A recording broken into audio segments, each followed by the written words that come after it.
I'm Richard Porter. And I'm Jonny Smith. This is Smith and Sniff, a podcast in which two friends talk about cars, and this week, the Honda E.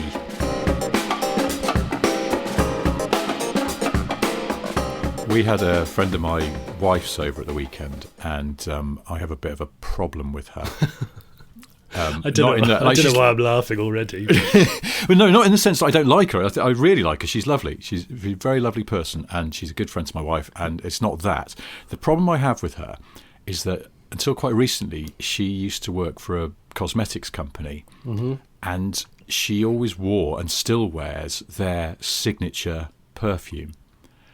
And a while back, she gave my wife a box of half-used testers of this perfume, samples that they put in the shops. Yeah. She just went, look, you might as well have these. They get thrown away. It's a waste, so have them.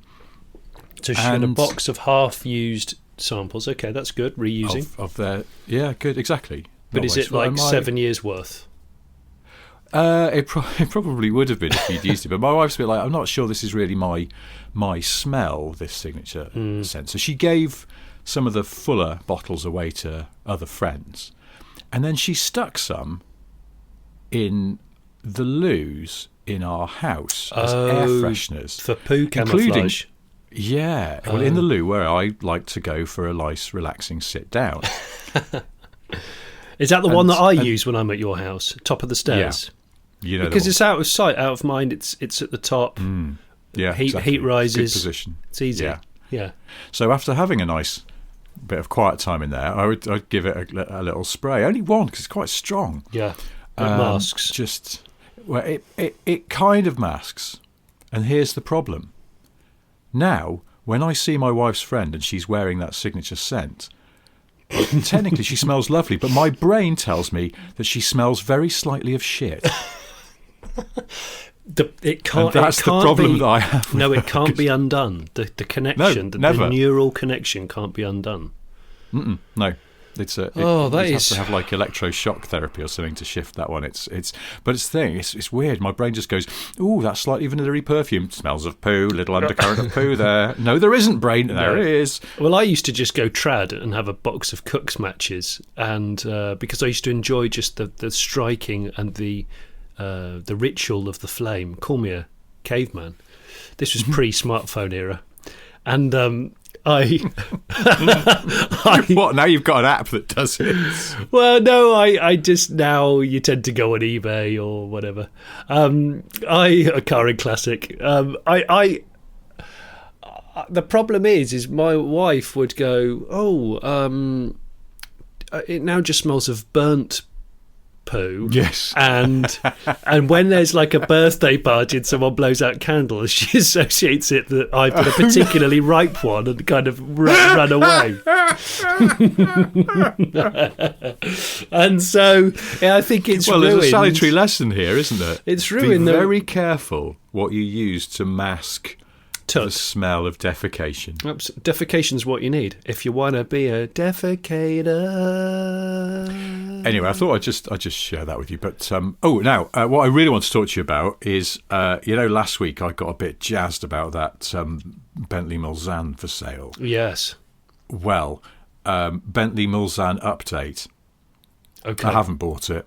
I saw quite a few comments on YouTube and on Twitter of people going, have you bought it yet? I hope you've bought it. Are you buying that car? Tell us when you've bought it. I hope there's an update next week when you've bought it. Look, I haven't bought it. Okay. I may have misleadingly suggested or given the impression that I just have 47 grand lying around. Well, but I was haunted by that car, and I was a bit like, God, if I sold my 911 and... well, then maybe we wouldn't need our Jag because we could have it as a family car. Yeah, that would... And so a family car in London? Bentley Mulsanne. Well, that's the thing. I know. Well, hey, why not? London. I mean, also, foggy London town. Not entirely practical, but I did think about it. It'd be very foggy when the Mulsanne was cold started, wouldn't it? Yeah, when it starts running a bit rich on one bank. So then what happened, and this is all after we'd finished recording last week, and I'd been messaging TV's Chris Harris, ex-Mulsanne owner. Yes. That's how he's most famously referred to. Not everybody knows. Yeah, not like motoring journalists, not Top Gear's. He's ex-Mulsanne owner Chris Harris. Bentley Mulsanne's Chris Harris, now occasionally doing Top Gear, I believe. I don't know, it's not what he's known for. He's the Mulsanne guy. Yeah, he rang me. He followed up on the messages with a phone call, but not just any phone call. He started trying to do a number on me. He used the line, "Do you really want to be the guy who could have had a Bentley Mulsanne and didn't?" Oh, tempting bastard. And I went, "You absolute fucker." Yeah. So it didn't work, but I respect him for trying to tuck me into a car that I absolutely do not need. I quite like being tucked in, but it's assuming that I'm financially able. Yeah. You know, like, I could do it, I could do that. Like, I know maybe you could have done the Mulsanne, but you'd have to have moved a lot of stuff around, and, you know, it's a 50k car, isn't it? So I don't mind being tucked into, like, another pint when I'm thinking of going home. But being tucked into a very large British saloon car that I don't need. I was also in one of the car nerdy WhatsApp groups that I'm in. I mentioned it in there, and one of my mates just immediately went, "Don't you have enough cars?" Which I sort of thought was a fairly... Well, it's the voice of reason, which I really don't like hearing, unfortunately. Yeah, well, he is the voice of reason, maybe. Just while I'm on this... keep going, keep rolling. Talking of temptingly affordable, once very expensive cars that catch the eye and tempt you like a siren calling you onto the rocks of incredible expense. Someone I know bought an Aston Rapide earlier this year. Did they? Rapides are sort of becoming in that sort of zone of, oh, well, hang on a minute. Yeah. I mean, that seems quite, considering how much they were new. etc. Yeah. So he bought a Rapide, very, very happy with it. Having been burnt by an Aston before, he had a V8 Vantage, which was just constantly having niggling trouble with it. And in the end, I think the supplying dealer took it back for almost what he paid for it because he was so sick of it. So he was a bit like unfinished business, want to get another Aston, hoping it won't break my heart this time. Got the Rapide, very, very happy with it. Mm-hmm. But he's only done about 2,000 miles in it over, I don't know, 8-9 months. Just been landed with a bill for $9,000. What? Yeah, the cats are knackered. Apparently, it needs a whole new exhaust system, amongst other things. So, an exhaust system for £9,000. Well, I'm not sure if that includes some other stuff. I haven't asked him. He's clearly so. Is that his wit's end then? Delved right? A bit. Yeah, a bit. Yeah, I would have rather have bought like a first gen Cayenne. You know, the ones that are unacceptable looking, and that someone's sort of drunk driven up a wall. And like the suspension's got it, you know, like some of the air suspension's forgotten how to keep itself level. So it's all a bit like, it's a bit wonky. I would rather have that. Like the guy I once saw driving down the A3 in Surrey in a Range Rover, a 38A, so a second generation Range Rover, where there had clearly been a horrible air suspension failure.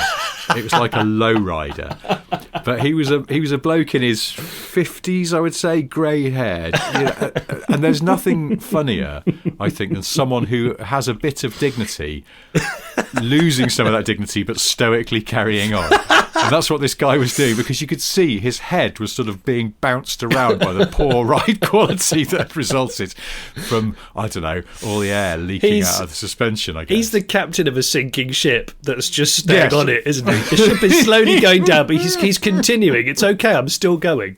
It's okay. A captain always stays with his Range Rover. I had the... I think I told you this in an old Smith and Sniff video, that a friend of mine's parents have a neighbour, a real like jingle jangle neighbour called Brian and Tracy. Well, that's two people, obviously, but and they used to have a Rolls Shadow white, of course, but then they got an S-Class Mercedes, the one after Lady Di spec. Yeah, and they turned up at a wedding that I was at, some friends, a wedding reception, and it turned up, and he was obviously wearing his signature silk shirt that was almost completely open, and he pulled up into the car park, and the back of the S-Class, I swear to you, it was higher than a body lifted Hilux. The back was so high.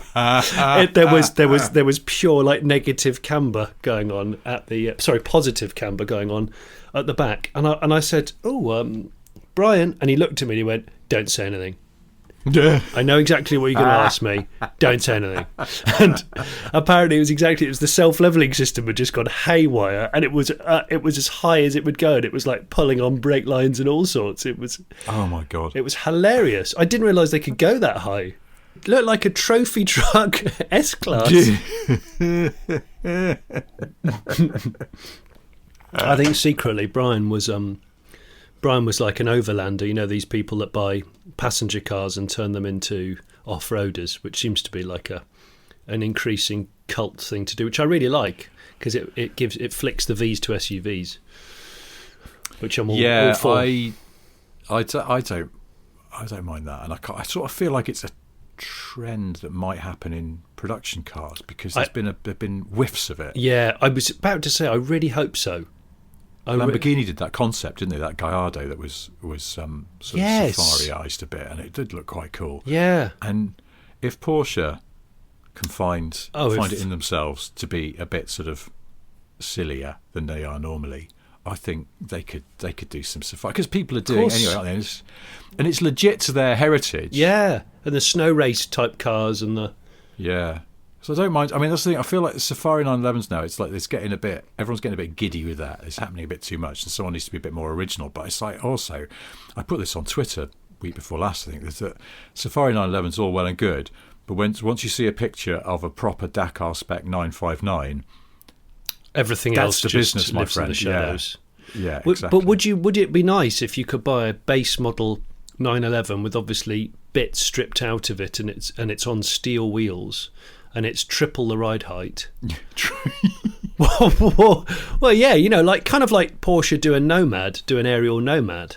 Yes, but that's the thing. It would work. You know, it would work. The Nomad is already there. The Nomad is sort of where this is going. It would be Nomad, but you can actually take people out in it properly. Have you ever driven a Nomad? No, I annoyingly, I've been meaning to drive one for ages, and I've driven most of the other Atoms, but I've been robbed of the air. In fact, why don't we go out for a drive in a Nomad sometime soon? Should we wait for an incredibly wind chilly day? Yeah, I was going to say, let's wait till December or January. We'll do it then. It'll be great. And forget they're your gloves. home team, though, aren't they? They are, yeah. Somerset's finest, yeah. Somerset. So if I was buying local to where I was born, yeah, I would. Locally sourced fresh produce. It would be my locally sourced fresh automotive produce would probably be. It would be a Nomad for the weekend, and then what's the closest car manufacturer? Would it be Swindon? Yeah, you've got to have a Civic. Is there a car manufacturer in Bristol or Exeter? I don't think there is. We've done this one before, haven't we? Because there's only Bristol, and they've closed down. Now, in fact, they're auctioning off all the remaining bits of Bristol. Did you see that Bristol sold on collecting cars, or was it Car and Classic? It might have been Car and Classic, actually. Car and Classic's auction, and everyone was everyone was getting so excited about it, and I just wanted to shout out loud, "It looks so shit! Don't buy it! Look at it! It looks repulsively shit!" Which one are you talking about? I can't remember. It was Blenheim. Was it a Blenheim? Oh, I don't know. It was a 90s one. Oh, okay. Yeah, they're not. I mean, it looked awful, looking. Man. I'd rather have a Mazda 121 with a full-length ragtop. It just looks gash. Yeah, but you could say that about a lot of cars, I think. What, looks gash? No. I'd rather have a Mazda 121 with the ragtop shape. That is the worst. I'd say the Mazda 121 bubble shape with the ragtop roof, it does look the same at the front as it does at the back. All you have to do is switch the red lights for the clear lights, and then that's it. It would just be brilliant. Just unplug the steering wheel, and there's a hole behind the back seats that you can just slot it into, and off you go. I drove the Honda E for the second time recently, and in fact, by the time people listen to this video, even podcast, which is not a video, it could be a video if you're watching it on YouTube, but it's a blank video. You're just staring at a title card. You're just staring at a title card. You know what I mean. By the time this goes out, my Honda E video, my second one, will have gone out on Car Pervert, YouTube channel. But I've driven. So this is because you drove the Honda E a while back, didn't you? Where was it, Spain or something? It was February, right at the beginning of this year, pretty much. Yes, Spain, Valencia, and it was like a hurricane. Oh yes, it was the worst. It was the worst weather they'd experienced in 35 years, and we were there to drive a city car in the sun, and there were palm trees at 60-degree angles. I mean, it was chaos. There were roads with 2 feet of flood water on them. The sea was just taking chunks of the seafront out. Oh man, it was crazy. But yeah, it did that, and that was my most successful video. Still is. So this time I thought, well, I'm going to drive it on UK soil because I've got the chance, but I thought I'd do it a bit different, and I drove it back to back with a first-gen Civic. Aha. The one that Honda Heritage have got, which is the original brochure car from the UK launch of the Civic. Is it? Have they always had it, or did they have to buy it back? They had to buy it back. They found it, and somebody said, you can have this if you want. Yeah, lovely Carnaby yellow, beautiful thing, 1975. So I thought I'd drive those two. And of course, as I was driving this Honda, I thought, it did remind me of all the charm it has, that the charm definitely outweighs the fact that you can't even put a packet of Maltesers in the boot, and you know it isn't the fastest out of them all. It doesn't have the biggest range, but there's something so good about it. It's so Honda-y and really well made. How much is it again? 25 grand or thereabouts? 26,100 starting, and then 29 for the advanced pack, which is the one that they think most people will buy. And that's got a bit more power as well, is that right? Yeah, a bit more power, 1 second quicker to 62, and it has some extra tech like Park Pilot, and it also, I realised, it has heated seats, whereas the standard one doesn't, which I think for an electric car for over 25 grand is a little bit of a shysterish thing to do. But oh well. Yeah, you know my Jag doesn't have heated seats. Get out of town. No, they're only on, there's 3 models on the I-Pace, and I think they might have changed this now. Or is it the heated screen they've made standard? Anyway, the SE, the mid-model, which is what we've got, doesn't have heated seats as standard. And I spec'd them.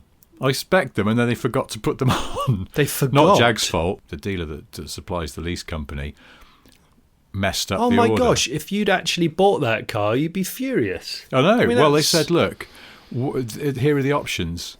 We'll have to take the car back and get you another one. But there was like a 6-month wait. Right. Or we can install aftermarket heated seats. Get away. And put a switch somewhere. And I was just like, you're going to start hacking into the wiring on a multiplexed electric car. I think that's going to never end well, is it? Don't be silly, yeah. So in the end, they just gave me a load of money back and some floor mats for free. Did they? Sorry for screwing up. They give you a Nando's That's the other thing, voucher. shockingly, doesn't come with floor mats as well. What? And it's not even entry level spec. No. I didn't realise it didn't come with heated seats. I mean, that's an. It's a bit stingy, isn't it? I know, it's ridiculous. Electric cars should always have heated seats. Then if you could take the chill off your arse and not have to crank the heater. It's better for your range. If in the early days of like Leaves and stuff, if you hadn't ordered them with heated seats, you basically had to drive around with a granny rug around your legs in winter. Yeah. Well, actually, no, hang on, because I had a Leaf for a bit. Although it was a later one, and it had a. Did the early Leafs not have a heat pump heater on them? It was optional. Oh, was it? Yeah. Okay, because mine had a heat pump, and the heater on that was mega. Yeah, but if you didn't order it with the heat pump, it was like being homeless. You had to sit on cardboard, and you had to wrap yourself around with tarpaulins and things. A friend of mine met some early adopter Leaf people at possibly some kind of Leaf convention or something. I don't know. He was covering a story there, and he said that there were I think more than one Leaf owner who they just refused to run the ventilation system because it knocked precious miles off. Because also just dented the range. And they had, like, the door bins of the car were stuffed full of cloths. Because rather than run the demister, they would just rub the windows with a cloth. But of course, it's counterproductive because then, as the cloth gets damp, it's just causing the whole car to steam up. The problem is the whole car just sweats, doesn't it? Oh, bloody hell! But we've come quite a long way because now you don't have that problem. I mean, I don't even think twice about running the aircon or the heater in the Jag. But I didn't really in the Leaf either, but I only used it in town. It was fine.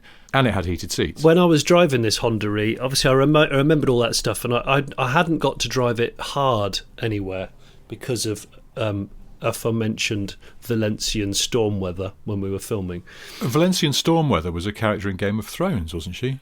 Oh, she was. She was the one that she got taken by the dragon. Yeah, always happens. It does. It's sad. But yeah, so I tried to find somewhere to drive the Honda-y a little bit spiritedly and couldn't really.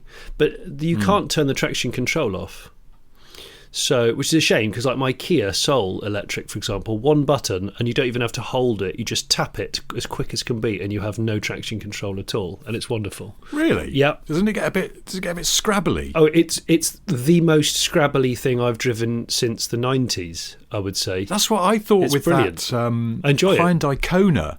Oh yeah, that scrabbles like mad. Even with the traction control on, it scrabbles like crazy. I was like, this is like an 80s hot hatch. It's quite amusing. Yeah. It sort of feels a bit out of control. Well, it's the same drivetrain, isn't it? It's exactly like I guess so, yeah. And I think the Kona's probably even lighter than the Soul, isn't it? Or is it? It is. A bit smaller. It is. But it made me realise, and they hinted about it, are they going to do a Type R? And if they do a Type R, it can't be called the Honda ER because that obviously conjures up imagery of emergency George Clooney being handsome in some hospital scrubs. Yeah, and asking for he always asked for specific medical things that we didn't know what they were, and I still don't know if they were real. Yeah. Or whether he just made them up. Do you know what I mean? I'd forgotten about that show. It had sort of very jivey kind of medical terms, didn't it? There were just people, so they'd suddenly go into the trauma room and it'd be like, okay, I'm going to need 40 stents of statin and of all that stuff. Mix of life in stat. And you go, what? What is all of that? What is it? Yeah. They just it just sounds like I need 20 Ks of BB Rexa and then a statin of and you go 40 of Dua Lipa now. Yeah. And you just what? Are you just naming pop stars? No. This is all medical. This is all medical procedures. So I think that the Honda ER might not quite work, but I do. And also the Honda RE just reminds me of having to learn about other religions at school. Yeah. Yeah, Festival of Lights and Diwali. Yeah. Yeah. Well, I once got into trouble because one of our exercises that we had to do, probably homework, was do 2 columns: things that Jewish people are allowed to eat and things that Jewish people are forbidden from eating. And the forbidden column, was it pork and shellfish and stuff like that. And but I was a bit bored because it was much shorter than the one they're allowed to eat. Well, you just wanted to add. Well, I just started putting things like rocks, trees, ants, houses, and things like that, and then got told off. Owls, not allowed to eat owls. Yeah, got told off for being silly. Yeah, so the Honda RE wouldn't work. The Honda ER wouldn't work, especially for the more American skewed market. Or apparently the Honda E won't be sold in America, which is quite upsetting for a lot of Americans. Yeah, that's funny, that isn't it? Because I suppose it's too small for them. Well, you say that they've Fiat 500 sells in America, and the Mini. Yeah. I think it's and they more... do remember the original Civic that it sort of references in its design, don't they? Because that was quite. That was like the car, that sort of bridgehead car for Japanese car makers and for Honda particularly. Well, yeah. In fact, that's what I mentioned in the video. That car, I think, is the first Honda car to have broken America properly. I looked this up just out of interest, and because I'm asking how much that car costs, and very few people are going to pay list for it. But on Honda's own website, the basic E is £249 a month, and the E Advance is £299 a month. So it's a difference of just 50 sheets. 50 sheets, but then you extrapolate that over a year, and that's, I suppose it's only £600, isn't it? So it's sort of to lease it. The thing is for me, it's not about the parking technology because I can park my own car, especially when it has a turning circle like this one. But it's the heated seats. You've got to have heated seats, I'm afraid. And I'm not even like an old, thin-blooded man yet. It's just that they're That's a great ZZ Top song. There's nothing more than an old thin-blooded man. That's the octogenarian ZZ Top album, which they'll be bringing. Taking a lot of anticoagulants to reduce the risk of heart attack and stroke. But my question that I really want to ask you was how was the old Civic? Did you like it? Old Civic was fantastic. It was the 1.2, so the smaller engined one, and it was the two-door. And it was so good. It was really zippy. And I mentioned in the video, it doesn't feel as old as what it actually is. And it definitely feels more modern than other 70s like British cars that I've driven. It just felt great. And it was just fun. I loved it. I mean, I had a hunch I would like one because I've nearly bought several. In fact, I'm sat at this microphone and right next to it is a Haynes Honda Civic manual, which I bought, I'm going to say, about 12 years ago because I was convinced I was going to buy a first-gen Civic and I never did. So I've now got a mint Civic Haynes manual for no frigging reason. Hang on. You were convinced you were going to buy one, but did you have a specific one in mind, or was this you just felt it was your destiny? I felt like it was getting close to the time. Yeah, it just felt like there was a storm in the air, and it was going to happen. The planets were going to align. An old lady was going to tap me on the shoulder in a nearby village and say, "Oh, I hear you're into cars. I've got this thing. I don't really know what it is. It's yours. Written in the stones." Yes, that you shall have. And I would really, and if she said yes, it's not massively practical. It's a two-door, and I go, "Oh, this is bliss. This is going to go so well." Pre-facelift with the little indicators on the top of the bumpers. Oh, so good. But just to be clear, that none of this ever actually happened. No, this was me just being delusional and daydreaming. None of that actually happened. So, yeah.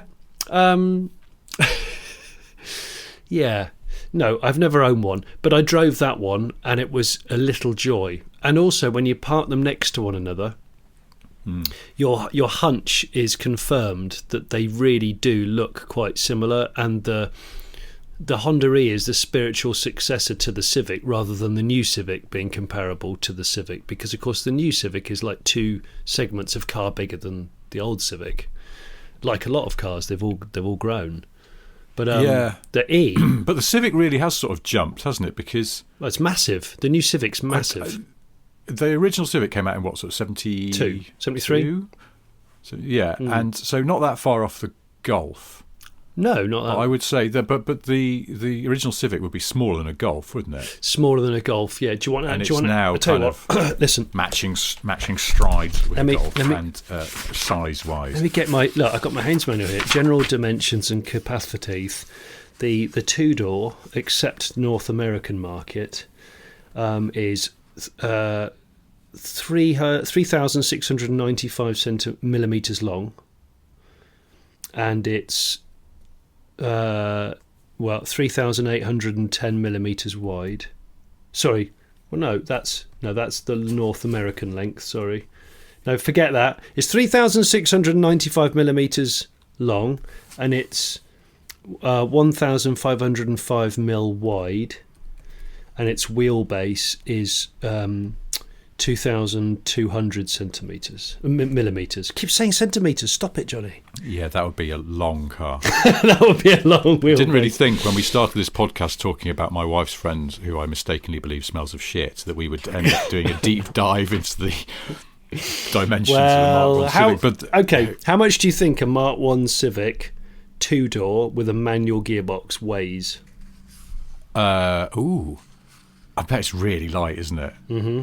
I'm going to say, 780 kilos. Oh, are you joking? It's 775. No way. That's really good. Wow. You're good. I didn't know you were that good. Honestly, lucky guess. It really was a lucky guess. I'm trying to look up on the internet if there's any old Civics for sale. Any old Civics? Car and Classic. It's but a rare. My internet's not working. It's a rare car now, and I think that's what I mentioned in the piece. Is like they they sold them as just a very, very kind of humble, gets you anywhere, just get in it and go, abuse it, it'll be fine kind of car. And as a consequence, they've all gone. And now, when you see one, it really makes you happy. But also, driving those cars side by side, it's almost like I'm seeing a fantastic little modern two-car garage. You've got your Honda for daily use and your commuting stuff. And then you've got a funny little cutesy Pikachu weekend classic. I love it. Pikachu. How's your Honda restoration? It's on the home straight. Like, it's so close to being on the rolling road to be set up. I've had to find a fuel. The glass bowl for the fuel filter had a crack in it, and it just kept weeping. So I've had to find another one of those, and it's really hard to find. And I've just found one and bought it last night. And then there's one other bit which I need. What is that? I've had to have an exhaust scratch built for it, which was not £9,000 like your friend's Aston Rapide, but it was still a lot of money. But it's a really important part of that engine, the exhaust. It's quite a complex header manifold. So that's arriving. I've just realised that the Rolling Roads sounds like quite a good name for a Rolling Stones tribute band. Oh, that's great. Yeah. They massively exaggerate the length of all the songs and then find out the real number and go, oh, well, but at the crank, that song would be a lot longer. That's true. When they get to the crescendo of the song, yeah, they just go, oh, it's over. And you go, what do you mean it's over? It's only halfway through. No, honestly. It's tailing off. It's tailing off now. There's no meaningful song left. They should play it at the Goodwood or the Silverstone Classic. The Rolling Roads would be amazing. Surely halfway through, one of them just has a massive heart attack and just falls over. but sometimes they just carry on regardless. They go, don't worry, he'll be fine. He'll be fine, it's okay. Stop playing! There's a lot of smoke coming out of your guitarist. No, it'll be fine. That's right. And obviously, one of them, stage 3, like the drummer's. He's stage 3. He is. Nobody knows what that means, but he's stage 3. Unfortunately, our drummer won't be with us tonight. We've had to return him to standard to get him through his MOT. Oh yeah, that's right. Oh yeah, he's been remapped back to standard. Put the old chip back in and put the cats on. That's right. Oh yeah, DCAT. Otherwise there'll be trouble. Yeah, that'd be the support band to the Rolling Roads, wouldn't it? Be DCAT back. And I think Catback System. Oh, sorry, Catback System with their Catback System. Sort of an experimental synth band. Yeah, all female, quite sort of experimental. Yeah, avant-garde electronica. Catback System. Yeah, Catback System. Quite like those. I want to go and see them now, even though they don't exist. Please put your hands together for It's the Rolling Roads. You can imagine Steve Lamacq. He'd love it. Steve Lamacq would be straight on there. He'd love that. Stoive Lamacq and his evening session. And the Welsh guy from Radio 1, Hugh Stevens. He'd love Catback System. He'd champion them from the minute they set up. Yeah, oh God, yeah. Wouldn't he? Yeah, he'd be down there in at the Dublin Castle in Camden Town. Of course he would. Oh, they would have loved it there. Ladies and gentlemen, please welcome on stage Catback System. Talking of radios, Radio 1 has been doing a campaign called #UpYoursCorona recently, and and just trying to get people all across the world to say "Up yours, Corona," and sort of, I suppose it's like a morale. Well, boost. That'll make it go away. Yes, it will. It's scientifically proven to make it. Viruses stop. Respond well when you just shout at them. Fuck off. To go away. Yeah, piss off. Oi, tuberculosis. Shit off. It works really well in football games when you shout at the referee. Who are you? Who are you? Yeah. Who are you? My name's John Stevens. I live in High Wycombe. And they go. I hope that's answered your question. Oh, it does. Thanks very much, John. Cheers. Right. Yeah, cheers. As you were. Right. Keep up the good work. Yeah, so it's kind of like that. But I keep thinking, every time I see Up Yours Corona, I keep thinking of the Toyota Corona, because I feel like it's been tarred with the wrong brush almost. I know it's not a current model.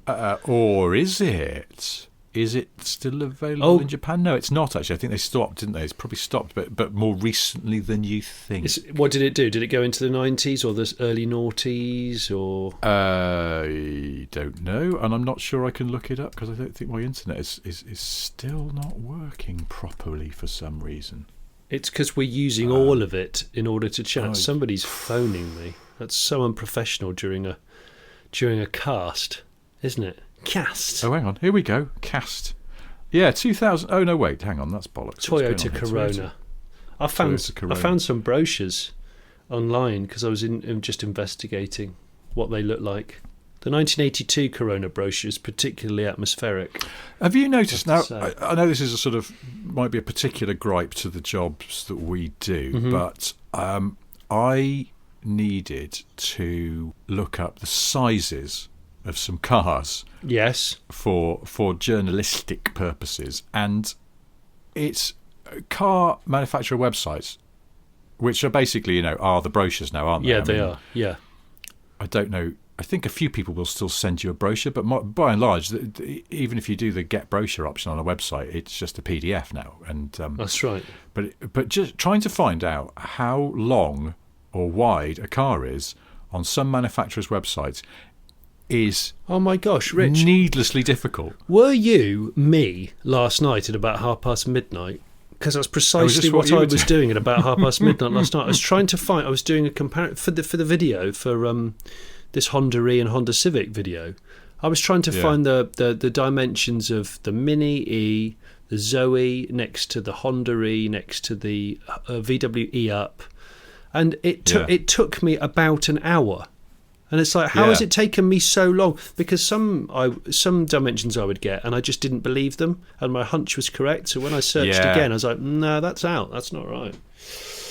But you know what's funny about that? It's not interesting. It's not funny. Well, it's not interesting. It's not, but it's a genuine thing because it's like. But also, I think this is it's like there was a teacher at our school who would ask questions, and if people didn't know, one of his catchphrases inadvertently was, "This is basic information," and this is what I feel about how long a car is. Yeah, because it's relevant for people. I know most people don't stick their cars in garages anymore, but some people do, particularly older people, because it's ingrained in them. My auntie, who I talked to you about earlier this week, who owns the Suzuki Swift Sport. The Swift what? Sorry. Sorry, hang on. Suzuki Swift Sports. Thank you. Sports. Stage 3 tune catback system. Bilstein adjustables, Toyo track day, sticky rubber and all that. So that's what she drives.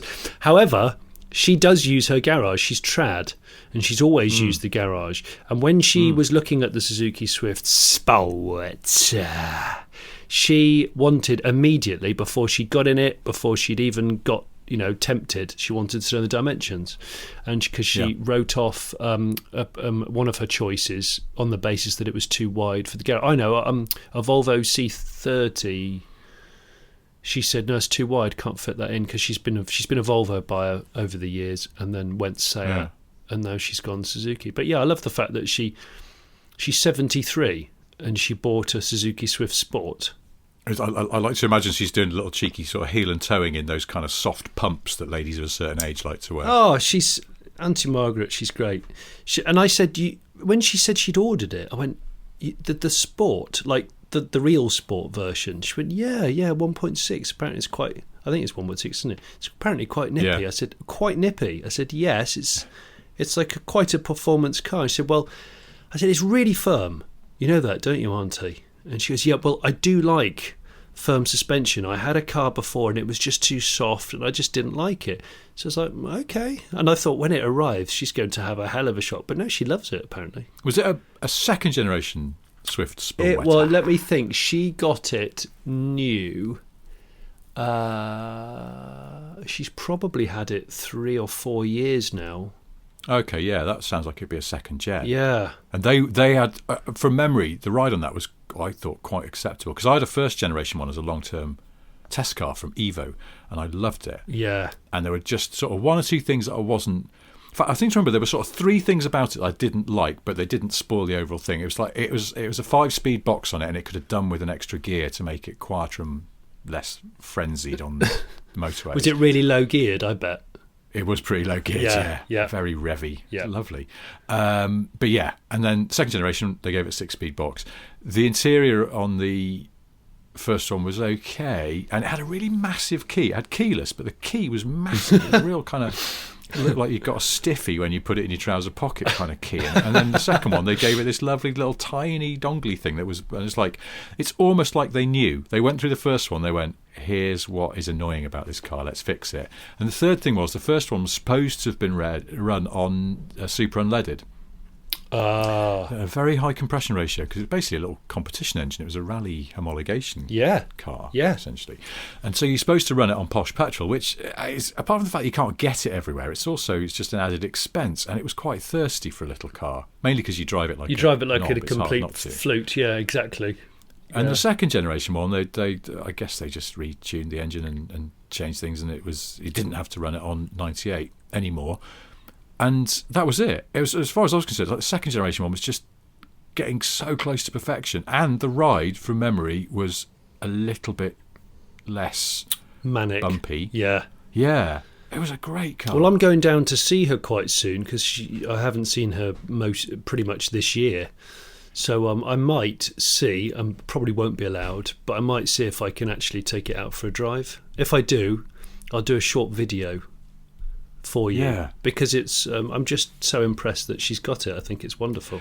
It's a bit of a phenomenon, though, isn't it? I've noticed this, and I mean, it sounds like your auntie knew what she was getting into, but I've noticed sometimes you see surprisingly old people in surprisingly high performance versions of cars, and I'm always sure it's because they've gone into the dealer and gone, I've got this much to spend, and basically the dealer, rather than go, well, you know, let's use old school Ford as the metric here. What he should do is say, the salesman should say, you should have an Escort gear. Yes. What they actually say is, well, with that money, you can have an Escort XR3i or an RS Turbo. Yes. And the old dear or the old gent goes, well, that sounds exciting. I'll have one of those then, please, and pays full list for it.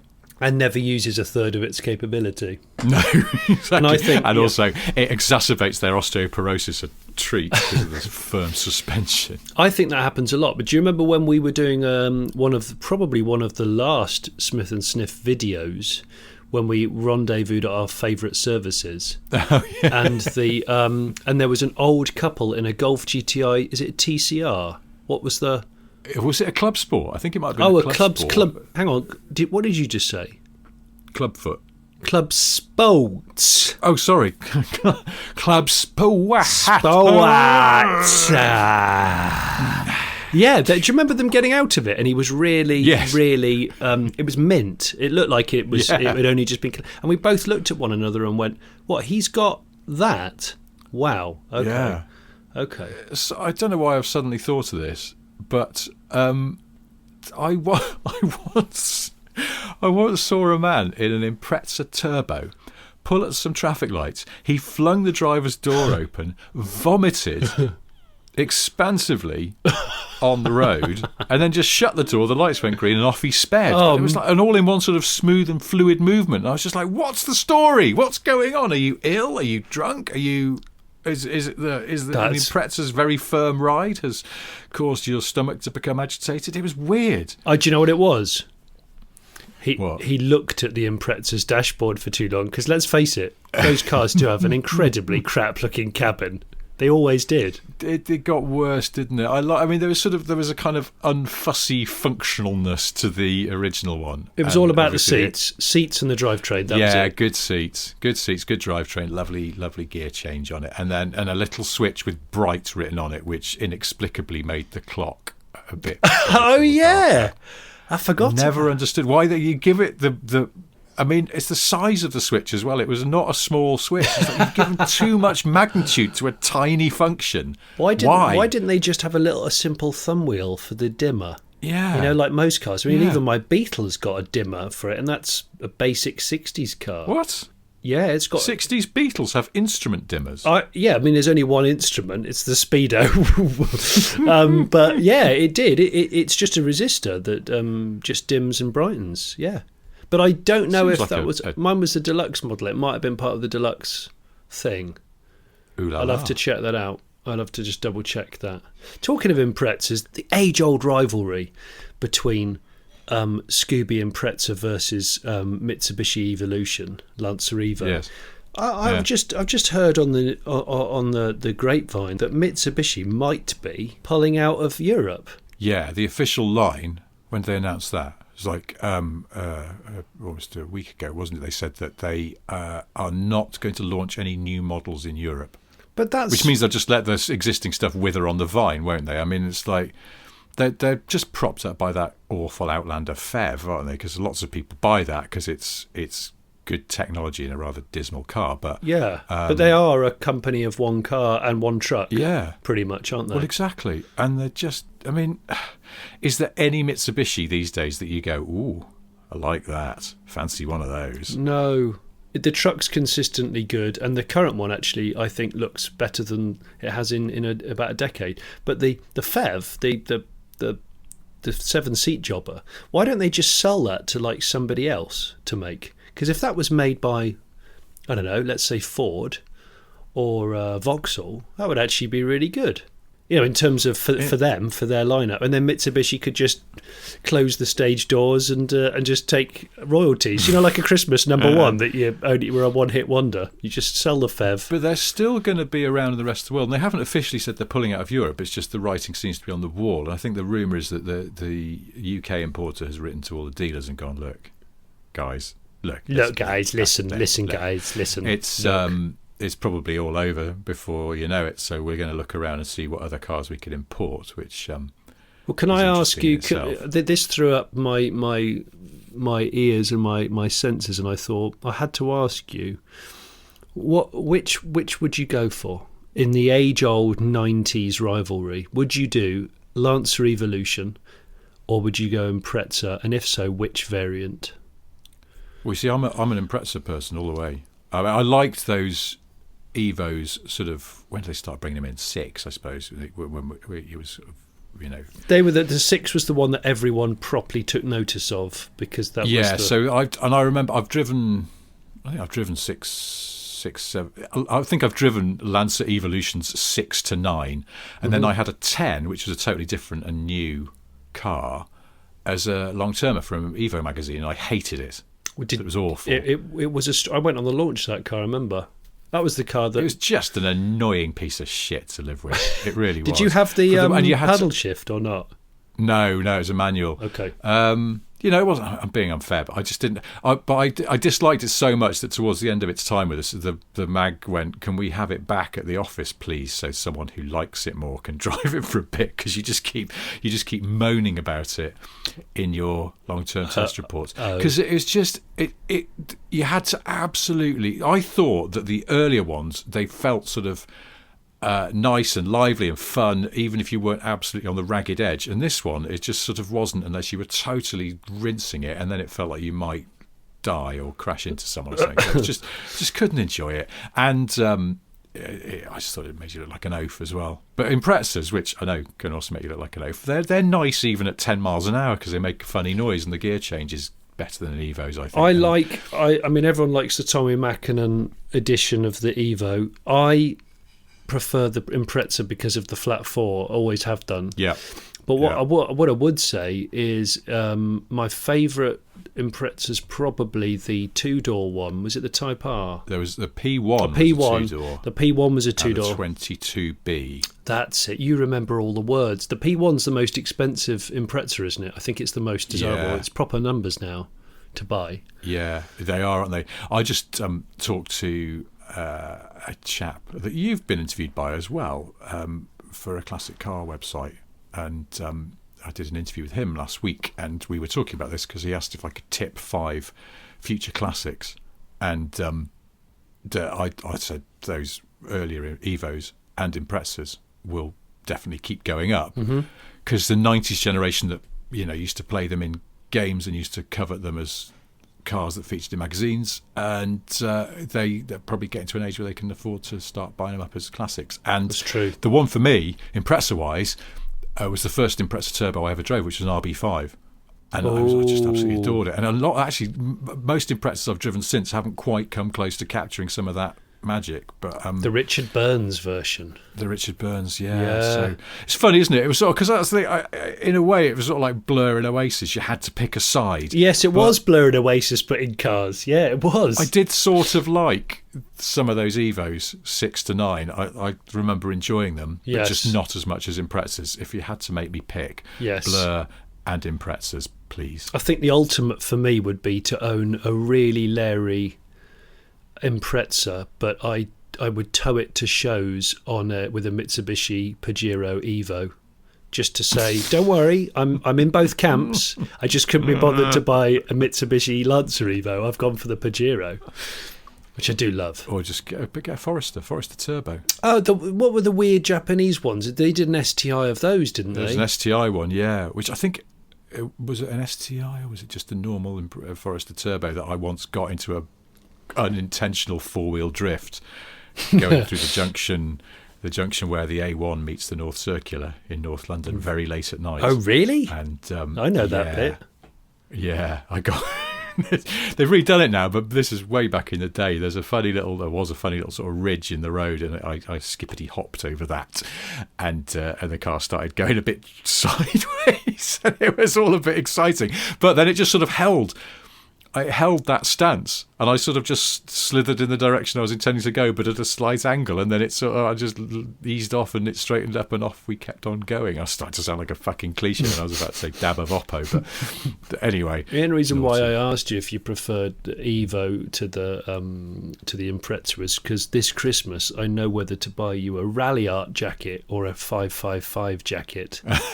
That's what, because I think that one day when we go on some sort of British tour, Smith and Sniff tour, we're going to have to toss a coin. Who does the Rally Art jacket? Who does the 555 jacket? And if you're offering, if you're actually offering, earlier in the show, I mentioned the Harry Dakar spec. Did you say Harry Dakar? Is that like Harry Dakar? Is that Harry Metcalf's doing another edition of something?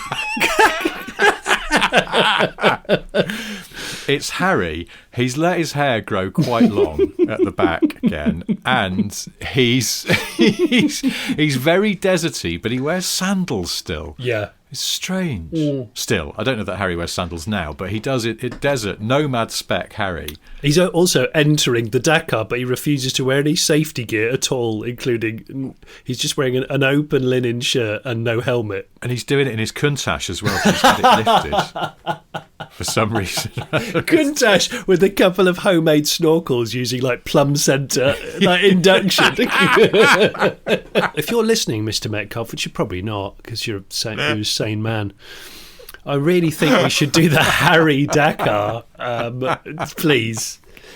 As a fellow YouTuber, please, can we collab on this? That's enough for another episode of the Smith and Sniff podcast. Thank you ever so much for listening. If you would be so kind as to like our stuff, leave a little review if you want, and subscribe to us on YouTube if you want to do that. These podcasts appear there as well as in all the usual pod places. For your viewing pleasure, please go to Jonny's Car Pervert channel, where you'll currently find a review of the Honda E, and before that a look at the new electric van from the London taxi people, which is quite interesting. And if you're really, really, really bored, then why not buy my medium-sized book of boring car trivia, which is available as a paperback or an ebook on Amazon. Thank you. Thank you very much for listening. Indeed. See you next week. Goodbye.